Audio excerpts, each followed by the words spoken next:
Jansen is a value Mardu Commander. I'm going to talk about some core cards that I think you'd want in most Jansen decks out there. Jansen? Jansen? I don't know. And then I'm going to take you through a couple of options where you could take the deck. Maybe we proliferate, maybe we do some Lifegain, maybe we build it around some sort of sweet artifact. I'll put a link in the show notes if you want to see all the cards I talk about in this episode, but it's up to you which direction you want to go with this deck. That's how we do it here. I'm not going to give you a deck. I'm going to teach you to deck. So let's get to it. So what's Jan all about? Jan. Let's talk Jansen. 3 mana for a commander. Fair price. That means we'll be able to cast him a couple of times if something goes wrong. Haste is incredible because we've got 2 tap abilities. We'll be able to use them right away. They're both sacrificing an artifact, and it's kind of the opposite. If we sack a creature, we get non-creatures, treasures. And if we sack a non-creature, like a treasure or something else, we get creatures, the constructs. We've got the ability to ramp, we've got the ability to go wide, and I think this is a generally good value commander. And as such, there's lots of ways we could go. So let's talk about some central cards that are probably going to be good no matter which way you go, and then let's come up with a few options outside of that. So here's some cards that I think should go in most Jansen decks. These are probably going to be staples. Unless you got a really specific brew and you've got a strong reason to not include one of these should probably go in. Zorn's great because now that we're making 2 treasures, we get to make an additional treasure. It's only a 50% gain there, but that is pretty significant, especially if we use this ability more than once, or twice, or a dozen times. Marionette Master, a classic finisher in an artifact-heavy deck, especially with treasures. 6 mana is a lot, but we're always going to pick +1/+1 counters so that this thing has 4 power, so that every treasure we sack takes a player down by 4. Academy Manufactor, you can't find this if you look for Academy Manufacturer, which is what I always think it's called. But again, it just amps up the value. And it's not just for more stuff on the battlefield. Whenever we make that pair of treasure tokens, we could use them right away to crack that clue to draw a card, which kind of turns Jan into tap, draw a card by sacrificing an artifact creature, or tap, gain 3 life if we go the food route. That one's not nearly as good, but it's nice to have the option. Of course, Mayhem Devil is good in any deck that does a lot of sacrificing, and it matters when your opponents sacrifice things too. Don't forget about that. Cranial Plating is also a fantastic piece of equipment. The black attach ability is not an equip, technically, which means we're allowed to do it at instant speed. If they let one of our constructs through, how many artifacts do we have? 10? 15? That's a ton of damage that they can't afford to just ignore. And needless to say, if you put this on a Marionette Master and that thing's power becomes 15, 20, that's a game ender. Glaze Fiend's worth considering. It's not super potent. We only get a temporary boost in power and toughness, but it comes down cheap. It is an artifact creature if we want to use this to turn into treasures, and we'll probably get in 4, 8, maybe 12 damage. Seems decent. If we were able to untap Jan more than once per turn, we could get some serious armies going, or some serious ramp, or both. We are allowed to use Jan's ability at instant speed, which means we can do all of this on an opponent's end step. So it's virtually like those constructs have haste, and they don't have to sit around for a whole turn cycle for our opponents to do something about them. Now, if we do want to untap Jan, it must cost less than 2. And I guess it doesn't have to, but the whole reason to untap Jan is so that we get to use them over and over. And if we're at a net loss of all our treasures, it's like we did nothing.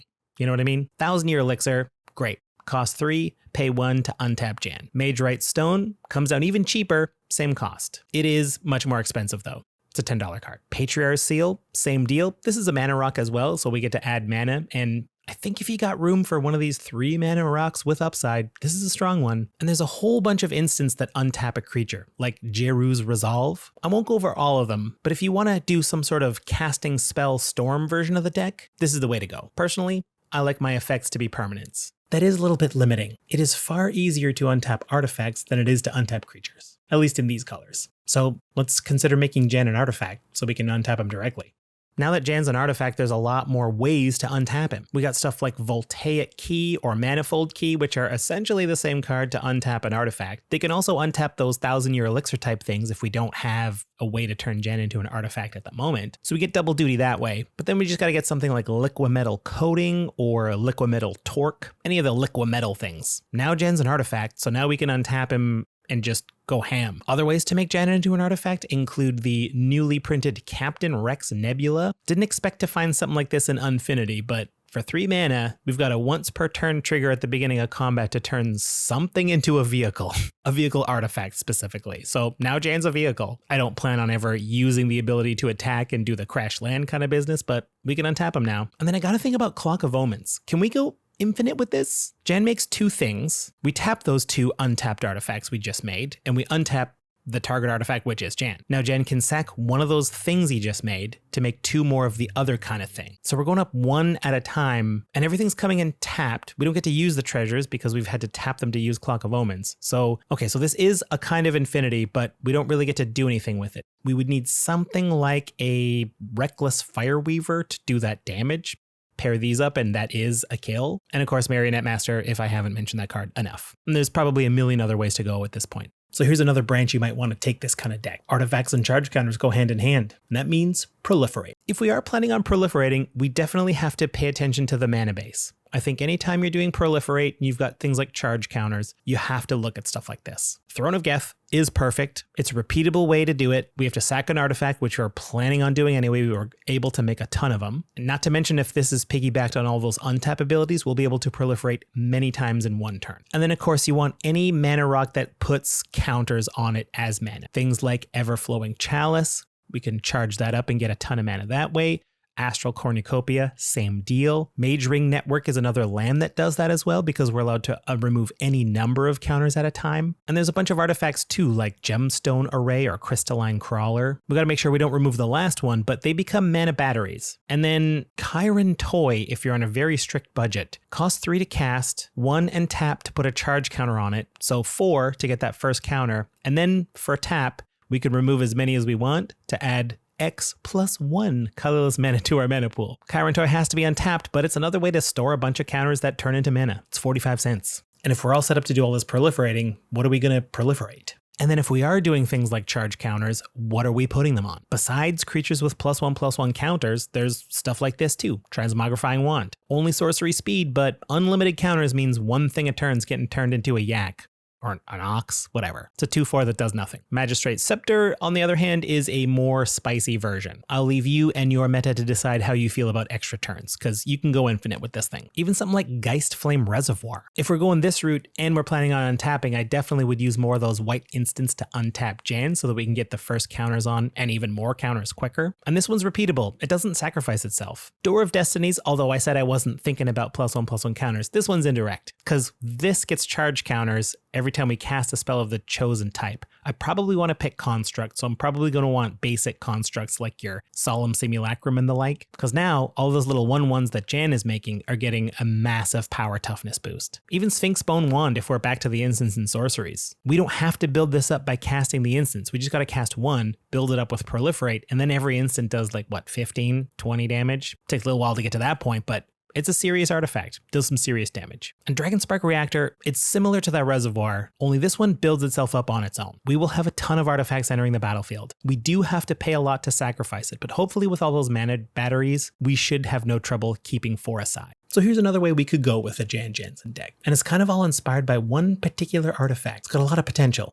You'll see. So let's start with the Sigil itself. It's a 3-mana artifact, and the ability to sacrifice itself costs us nothing. Artifacts don't have summoning sickness, it's not coming in tapped, unless something weird's going on the board, so we should be able to cast this and sack it right away if we want. The total life lost by all players can get massive. That means our life gain is going to get even more massive. So if we can recur this, we can gain boatloads of life. Things like Goblin Engineer gets to recur it for just a red because it does cost 3. Savine's Reclamation, we can bring it back twice using this. Recommission, same deal, but it's only a 2-mana sorcery. Of course, Sun Titan can bring this thing back. Emiria's Shepherd can bring this thing back into play if we put a Plains into the battlefield. I think this card is a little bit underrated, or maybe it's appropriately rated because it does cost 7. But with stuff like Sun Titan and fetch lands to get basic Plains, we can just put a ton of stuff back into play. And then stuff like Rings of Brighthearth, whenever we activate an ability, like the Tainted Sigil, we just gotta pay 2 to do it twice. So that's one way to look at a huge amount of life gain. And then we just gotta weaponize it. And Asterion the Decadent is sort of like another Tainted Sigil, sort of. He has to be the second one, because if you use it once, then we will have gained a ton of life, so we can gain that much life again.